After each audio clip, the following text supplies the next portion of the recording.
Hi viewers, வணக்கம் and welcome to food recipes with Janu. இன்றைக்கி நம்ம என்ன பார்க்க போகிறோம்டா, பட்டரை வச்சு சூப்பரான ஒரு ரெசிபி ஒன்று பார்ப்போம். என்னென்னா, சின்ன குழந்தைங்கள்லேருந்து எல்லாருக்குமே பிடிக்கக்கூடியதாக இருக்கும், விருப்பப்பட்டு சாப்பிடுவாங்க. அதை எப்படி செய்கிறேன்டா, முதல்ல பட்டரை நல்லா இடித்து எடுத்துக்கொள்ளுங்க. இடித்து எடுத்துட்டு ஒரு பை கொட்டிட்டேன்னா அடுத்த பையை ஒரு பவுலில் போட்டு சேர்த்துக்கொள்ளுவோம். சேர்த்துட்டு அதோட துருவின தேங்காய் பூ துருவி இருக்குது, அதையும் இதோட சேர்த்துருங்க. சேர்த்துட்டு இந்த பவுல் போதாமல் இருக்குது நம்ம பிரட்டுறதுக்கு, அதால் இதை வேறு பவுலில் மாற்றுவோம். மாற்றிட்டு இதோட இப்போ நம்ம சீனியும் சேர்த்துக்கொள்வோம். உங்களுக்கு போதிய அளவு சீனியும் சேர்த்துக்கொள்ளுங்க.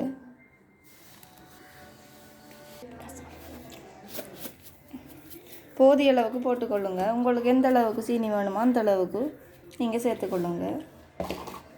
இப்போ எல்லாத்தையுமே மிக்ஸ் பண்ணுங்க. நல்லா மிக்ஸ் பண்ணியாச்சு. இப்போ நம்ம சுடு தண்ணி கொஞ்சமாக எடுத்துக்கொள்வோம். அது கொஞ்சம் கை பொறுக்கிற சூட்டில் இருக்கணும். அதை நம்ம கொஞ்சம் கப்பில் எடுத்துக்கொள்வோம்.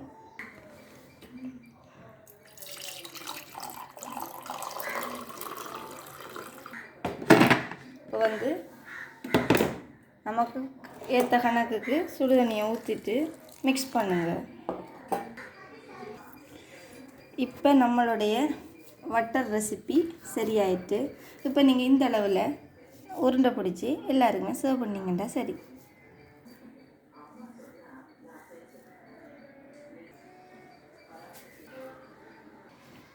சூப்பராக வட்டரில் செஞ்ச சாப்பாடு ரெடி ஆகிட்டு. இதை நீங்கள் எல்லாருக்குமே வீட்டில் கொடுங்க. முக்கியமாக குழந்தைங்க விரும்பி சாப்பிடுவாங்க, பெரியவங்களுக்குமே ரொம்ப பிடிக்கும். நீங்கள் ஒரு வாட்டி செஞ்சு பாருங்கள், ரொம்பவே சூப்பராக இருக்கும். தேங்க்யூ ஸோ மச் ஃபார் வாட்சிங். டாடா, பாய்.